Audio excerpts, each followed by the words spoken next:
In this video, I'll guide you through how to cancel a Google Meet event using Google Calendar step by step. Whether you scheduled the meeting yourself or you're updating your calendar, this process is quick and helps keep everyone informed and organized. First, let's talk about where your Google Meet event actually lives. Even though you might think of it as a Google Meet link, the meeting is managed through Google Calendar. So to cancel it properly, you won't start in the Google Meet app. Instead, you'll go directly to Google Calendar either in your web browser or through the mobile app. Go ahead and open Google Calendar and make sure you're signed in to the correct account, especially if you use more than one. On the calendar view, locate the event that has the Google Meet link attached. It may show a small camera icon or say that it has video conferencing details. Click or tap on that event to open its details page.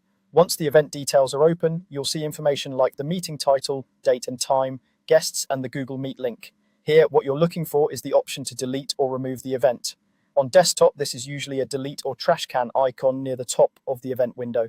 On mobile, it might appear as a delete option in the menu. Go ahead and click or tap delete event. At this point, you're not quite done yet. When you delete a Google Meet event that has guests, Google Calendar will usually ask if you want to send a cancellation email. This confirmation step is important because it lets your participants know that the meeting is no longer happening and removes it from their calendars as well. When the confirmation prompt appears, you may have a few options, such as sending a cancellation note or simply removing it without a message.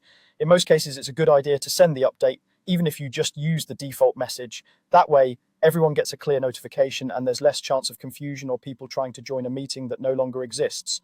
After you confirm the cancellation, the event will be removed from your calendar. The Google Meet link associated with that event will no longer be active for that scheduled time, and guests will see that the event has been cancelled on their own calendars. If you ever need to reschedule, you'll create a new event with a new Google Meet link rather than trying to reuse the cancelled one. If you don't immediately see the event disappear, you can refresh your calendar view to make sure the change has gone through. On mobile, that might mean pulling down to refresh, and on desktop, simply reloading the page. And that's all there is to it. By opening the meeting in Google Calendar, choosing delete event and confirming the cancellation, you quickly and cleanly remove a Google Meet event and notify everyone involved.